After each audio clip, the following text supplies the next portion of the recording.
So today I'm going to discuss a little bit of the history of the socialist municipal movement. I'll touch a little bit on some highlights in Cope's work, and then I'll discuss some of the context in Victoria and offer some comments of where we go from here. And I'd welcome your questions following my remarks. And I'll just check the time, because I know everyone's eager to party as well. So, back when Vancouver was incorporated as a city in the 1880s, the lines between private interests and local government were apparent. The Canadian Pacific Railroad Company had been handed massive swaths of land all the way across the Canadian West, and Vancouver was no exception. And the real basis for the modern real estate industry and literally billions of dollars of wealth, which are still held by families in this community, was really rooted in these massive land grants to the CPR. The other major corporate player in those early days was the BC Electric Company, when the municipal power system and also the transportation system were controlled by private interests. And this phenomenon wasn't confined to Vancouver. We could see it all the way across North America and beyond. And it spurred a movement that was called gas and water socialism. The idea wasn't that the revolution would come through class warfare or through an armed insurrection, but instead socialists would transform their communities by focusing in the municipal field, extending public ownership to public services, and in the process improving the well-being of ordinary people who would no longer be gouged by the large monopolies, either in the provision of streetcar service at the time or in purchasing power, gas or electricity to heat their homes, or accessing water or basic telephone services. So here in BC, there was examples up in Prince Rupert where a city-owned telephone company was opened, CityTel. In Nelson, they established public ownership of their electrical system. Across the border in Port Angeles in the United States, a public electric company was established, which exists to this day. And these were established a half a century before the provincial government here in BC expropriated the assets of the BC Electric Company, creating BC Hydro, which initially ran the transit system in Vancouver, and eventually devolving those assets to BC Transit and today to TransLink. So this process of municipal ownership of public services is still underway, and the real heyday of this phase of gas and water socialism occurred more in the eastern United States, where there were famous socialist cities like Bridgeport, Connecticut, and Milwaukee, Wisconsin, where socialist councils and socialist mayors held office for literally decades. Here in BC, there were also examples of socialist councils in the first half of the 20th century. In Burnaby, during the Great Depression, the community was led by Bill Pritchard, who had been the one-time leader of the One Big Union. He had been a longshoreman here in Vancouver. He had been jailed for 2 years for his role during the Winnipeg General Strike. The workers of Burnaby elected him to public office, and his council faced a very difficult decision. At that time, municipalities were responsible for social services. There were no provincial social assistance programs. There was no federal unemployment insurance program. And rather than cut off working class families from the benefits they needed to survive, Bill Pritchard, as Reeve, which is a synonym for mayor, as well as his council, voted to continue making the payments. That drove Burnaby into bankruptcy. And the province responded in the 1930s by firing Pritchard and his council and appointing a trustee to run the municipality. And a similar situation unfolded in the district of North Vancouver and the city of North Vancouver. Now, the benefit for Burnaby in the long run is that municipality now has some of the soundest fiscal management in the country, with cash reserves in the bank in the neighborhood of $800 million, meaning that that municipality can undertake virtually any capital project without putting their taxpayers into debt and without having to make large interest payments to banks. But that's another story entirely. But turning back to Vancouver, in the 1940s, the socialist municipal movement was led by a woman named Effie Jones, who came close to winning the mayoralty. she won an outright majority in the polls in East Vancouver, which, as you likely know, remains a base of strength for COPE. And of course, one of the major developments in the left-wing municipal movement in this city was the formation in the late 1960s of your organization, when the president of the Vancouver Labour Council, Frank Kennedy, along with a number of community organizations and organizers from the Communist Party of Canada, formed what was called at the time the Committee of Progressive Electors, later rebranded the Coalition of Progressive Electors, and electing Harry Rankin as alderman. For much of Harry's time as an elected official, he was a lone voice on council. Sometimes he would have erstwhile allies affiliated with the Liberal Party or the New Democratic Party, but on many issues he stood alone. And he realized very quickly that his real strength lay in the community. And a big example of this was in the famous freeway fight of the 1970s, when by working closely with the communities in Chinatown, with residents' associations, with his allies in the Communist Party and other organizations, they managed to defeat a plan by the developers and private interests to ram a third crossing over Burrard Inlet, as well as a network of freeways, and a plan that would have developed Vancouver along completely different lines than what it is today. At the time, they called for a commuter rail network that would link all of the outlying areas to the core, more affordable transit, rapid buses, sea buses to North Vancouver. At the time, those were simply far-fetched ideas, but as you know today, they were put into practice to the point where they're now universally embraced by politicians of all political stripes. So in the 1980s, there was the tenure of Mike Harcourt, and at various times the New Democratic Party has had different organizational formations in municipal politics. And of course, that brings us, I think, to the 21st century and COPE's breakthrough in 2002, when a substantial degree of unity among progressive forces translated into this party winning the mayoralty and majorities on Vancouver City Council, School Board, and Parks Board. Now, people in this room are more familiar with the subsequent events, the right-wing elements in COPE breaking away to form Vision, cozying up to the development interests, and the setback for your party in the last municipal election. And I know a number of discussions are underway, but I think with a party with a 46-year history in this community, there's going to be a long record of victories and defeats, setbacks and advances. And it's important to have the serious conversations in order to reorganize and rebuild for future gains. So to turn to the situation in Victoria, my political path in some ways began in the 2002 election. I had been involved in a number of social justice campaigns prior to that date, but in that election I was convinced to run for municipal office as an independent candidate for mayor of Victoria. With a very small team, about 24 volunteers, a budget of $9,000, I managed to get 1/3 of the popular vote for the mayoralty. Thank you. At the time, it was almost a protest campaign. Gordon Campbell had recently become premier, and my slogan was the local solution to the Campbell liberal cuts. And essentially, but because that message and our campaign seemed to resonate strongly with the electorate, in the next election I ran again. In that election, I sought the nomination of the Victoria Civic Electors, which was the municipal arm of the NDP in Victoria. I got the nomination from that party, and there's a bit of a backstory. Some elements of the party brass weren't too happy. But notwithstanding some internal bun fights, as left-wing parties are tend to have from time to time, I managed to get 44% of the ballots that were cast.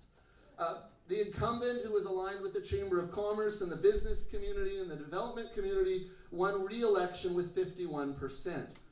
So, and in the wake of that election, the NDP brass actually dissolved the Victoria Civic Electors. So they didn't feel the membership was reliable enough. So now, the current situation in Victoria is that we don't have any formal elector organization. So the situation of 3 fairly competitive, 3.5 fairly competitive parties, which you have here in Vancouver, is quite different than the political landscape in Victoria municipally.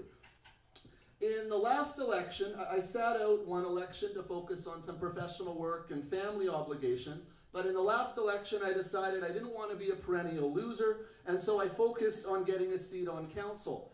I worked again, I ran as an independent, and with, again, a fairly concentrated team. I think my entire roster of volunteers probably was around 40 or 50, but really in practical terms, on a day-to-day basis, it was myself and a half dozen volunteers door knocking through every street in the city. And over about 10 weeks of door knocking, we went through the entire city of Victoria about 1 3/4 times over, and the budget was still very meager, about $14,000, primarily devoted to signs and leaflets, and one mail drop to every household. And on election day, I got into council with a buffer of about 25% more votes than I needed to get in, and thank you. And also won election to our regional government, our equivalent of Metro, the Capital Regional District. In Victoria, we have a separate ballot. Because we have a smaller population in the capital region, the larger municipalities get more than one seat. It's not only our mayor. So now I currently serve as city councillor and a regional director, which is an interesting range of services and jurisdictional questions. So to turn, though, to what's going on in Victoria and then to move towards some concluding remarks, on the surface, Victoria has a New Democratic mayor and 3 New Democratic councillors. I'm one of them. In practical terms, often me and the mayor and his 2 allies are on the opposite sides of issues. Whether the issues are open government, issues relating to condominium developments, issues relating to public services, labor policy, issues relating to the practices of senior management, issues relating to the retention or disposal of public land, and also many issues relating to the governance of the harbor. And on many, or virtually on all of those issues, I found myself on the opposite side of the table from our mayor and his team. So it's interesting, they say politics makes strange bedfellows, and that's certainly the case in Victoria. My closest ally is a Liberal, my second closest ally is a Conservative, and my 4th closest ally is a Green. And on many issues, our very strange alliance of 4 councillors are really the motive force in pushing for more open procedures and for good governance. So really, rather than have a cohesive group and a party that can move forward on a unified program, in practical terms, I end up looking for essentially coalitions of the willing to make advances on some issues and to prevent bad things from happening in other areas. And I really found early on that you couldn't really win the issues just by being persuasive or logical or reasonable at the council table. And I'm sure some of your elected officials have experienced the same thing. Really, as Harry Rankin found in the 1960s, the base of strength that gets you into office is the base that you continually have to rely on to implement a progressive program once you're in office. And there was a good example of that last summer when we were revising our official community plan, the document to guide the development of the city for the next 30 years. The councillors and the staff had come up with language that essentially emphasized realizing the development potential of public land on the harbor. And working with a handful of community organizations, we were able to mobilize the public to participate very actively in the public hearings. And initially, some amendments that I had brought forward that were defeated on an 8-1 vote of council ended up being adopted unanimously by the final vote, and the current language in the plan reads that we will enhance the public realm on the waterfront. And coming out of this policy foundation, our staff are now beginning to plan for a contiguous waterfront path along the harbor, something akin to what you enjoy here in Vancouver. So that's kind of the lay of the land. The last point I guess I would mention before I sort of discuss where we go from here is the idea of good government. When I got in, I thought that I could rely, for example, on the fiscal conservative on council to be the most rigorous guardian of the taxpayer interest, and to ask the hard questions of bridge projects and sewage treatment projects or management salaries. But I realized that in the context of neoliberalism, it's often left to socialists to be the most vigorous defenders of the taxpayers' interests. So often I find I'm the one basically going line by line through budgets, or asking for more debate in budgeting, or scrutinizing the capital expenditures for next year. So when I thought I was going to get into fight for social housing and harm reduction and more parks, things I still continue to fight on, I do find that I'm spending a lot of time pursuing more just these day-to-day basic principles of good governance, which cut across the political spectrum and have the real advantage, I think, of finding allies in unexpected quarters. So where do we go from here? And I think these ideas apply both to COPE and also to the project that I'm working on with other progressive people in Victoria. I think we start from a strong and principled organization, and that's something that you already have in this room. You've got a 46-year-old organization or 45-year-old organization with principles, values, a cohesive worldview, a track record, experienced organizers, and experienced public officials, and a program that I think resonates with the interests and aspirations of the community. In Victoria, we're beginning to build this kind of a formation. Right now, we're calling ourselves the Social Environmental Alliance, and we are working now essentially on issues between the election, but with a view towards building organizational muscle in anticipation of 2014 and future elections. I think so that you start from having a strong and principled organization. The next big element, I think, is working in coalition. COPE describes itself as a coalition in its name, but I think there's layers of coalitions. And I think a major partner in any progressive coalition needs to be Labour. It's great to see Labour represented here in this room. I think...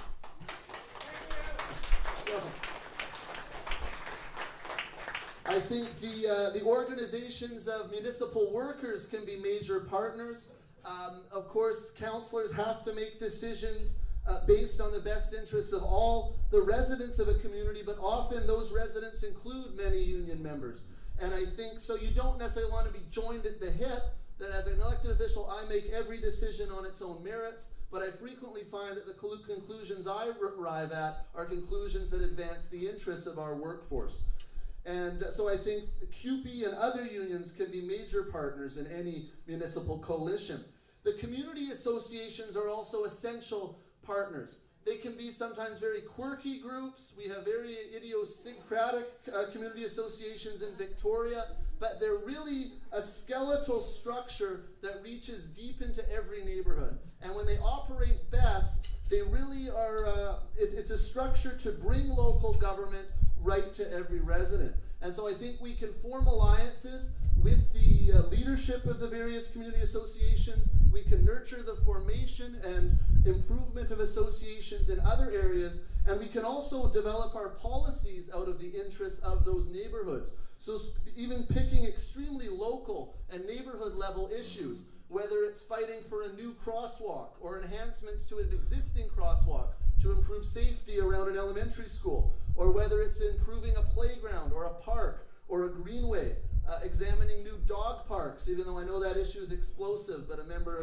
attendee here tonight said he wanted more dog parks. I'm not personally a dog owner, but having those debates. And also using the neighborhood associations as a sounding board to feel the temperature for larger citywide issues. And so I think it's that combination of finding the issues on the ground, certainly having your long-standing policies, transport, social justice, housing, fairness, and all the other enviable goals that COPE has pursued, but also really taking the issues to heart that come right out of the neighborhoods, helping residents organize and fight to win on those issues, and in the process build the organizational muscle that can be a real asset at election time. And alongside identifying and fighting for these local issues, I think a consistent advocacy for good government. One of the ways I describe it is fighting for open and cost-effective public services. It may sound like I'm kowtowing a little bit to neoliberals, but I think even union members and progressives don't want to see their government squander resources unnecessarily. So by saying you're for open public services, you want open procedures, not closed in-camera meetings and secrecy. Cost effectiveness, making sure taxpayer dollars, which people work hard to earn, is spent wisely and responsibly. And public services, of course, provides that alternative to private control of every aspect of our lives. And I think the last element is the ground game and organizing early. With 2014 only, the election's only about 15, 16 months away, the real time to hit the ground running is this fall. Identifying those neighborhood level issues and potential candidates and also activists in COPE, helping to fight on those issues, going door to door. If there's a proposal to close a community asset, or if there's a proactive campaign to improve or implement a new community asset in a neighborhood, have COPE identified as the people on the ground helping work with those people to fight to win. And I think if you had a strategy along those lines, and this is a strategy we're pursuing in Victoria, it's completely not out of the question to see a majority elected in the next election. So I think it's a strategy of building block by block, eventually reaching into every household and connecting with every resident in the city. Maybe focusing your efforts on the smaller lot, higher density parts of the city in East Vancouver and leaving the massive lots in the west side for Vision and the MPA, but if eventually you can get there, you might even find some returns there as well. So, of course, you need a bit of an air campaign. You need signs, you need some presence in the media, but I think there's no substitute for a strong and protracted ground game. So, in conclusion, building a socialist city or an island of socialism in a province or world of capitalism, obviously there's structural limitations on what we can achieve. And it will take more far-reaching reforms at the provincial, federal, and international level to really achieve the world of our dreams. But I think in the interim, we can work together to build a socialist and ecological consciousness among the public, to elect majorities, to implement positive programs in the near term, and to put forward practical examples that can inspire people to work together for more far-reaching changes. So thank you for having me here today. I welcome any questions you have, and continue fighting the good fight, and I look forward to working with all of you on our shared goals. Thank you.